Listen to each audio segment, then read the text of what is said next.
को लेकर झगड़ा नहीं करते, वाद विवाद कुछ नहीं होता।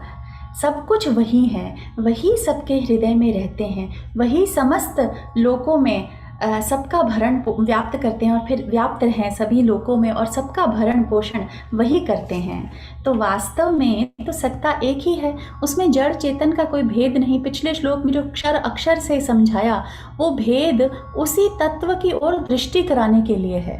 भेद तभी तक है जब तक हम भेद के परे न जा सकें। एक बार उसके परे दृष्टि डालेंगे तो फिर भेद वेद कुछ नहीं है। वास्तव में सत्ता एक ही है, उसमें जड़ चेतन का कोई भेद है ही नहीं।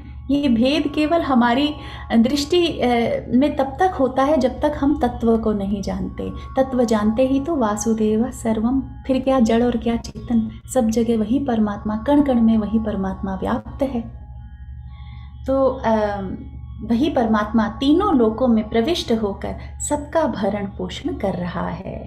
गोस्वामी जी देखें मानस में क्या कहते हैं,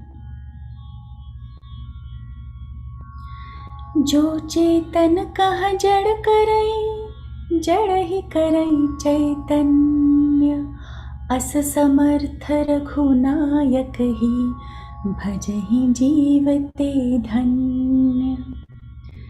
जो चेतन कह जड़ करई, जड़ ही करई चैतन्य, जो चेतन को जड़ कर देता है और जड़ को चेतन कर देता है। चेतन को जड़ कर देता है मतलब अगर आ गया अभिमान तो नारद जी का भी नहीं टिकता, फिर वो भी जड़ बुद्धि हो जाता है।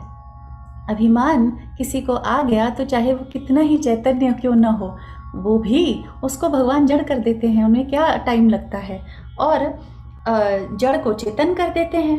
ऐसे समर्थ श्री रघुनाथ जी को जो जीव भजते हैं वे धन्य हैं। अहिल्या को जड़ से चेतन किया था ना, पत्थर से नारी बन गई थी। लंका जाने के लिए जब सेतु का निर्माण हो रहा था तो पत्थर पानी पे तैर गए थे, पत्थर का जहाज बन गया था।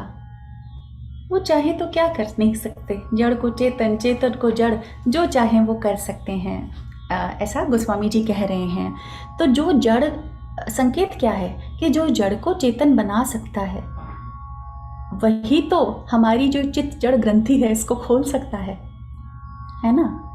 तो भगवान को भजें, फिर और कुछ करने की आवश्यकता नहीं। जो स्वामी जी कहते हैं ना, हे नाथ मैं केवल आपका ही हूँ, आप मेरे हैं, मैं आपको भूलूं नहीं।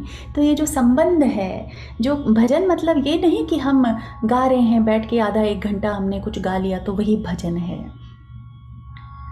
तो भजन कुछ और ही होता है। तो जो भगवान का हर वक्त भजन करते हैं उनको फिर और कुछ करने की आवश्यकता ही क्या है। तो ये सारा वर्णन यहाँ पर भगवान ने भी इसीलिए किया है, क्षर का, अक्षर का, वो सब किस लिए किया, ताकि हमारी जो दृष्टि है वो उस सत्ता की ओर हो जाए, उस पुरुषोत्तम भगवान की ओर हमारी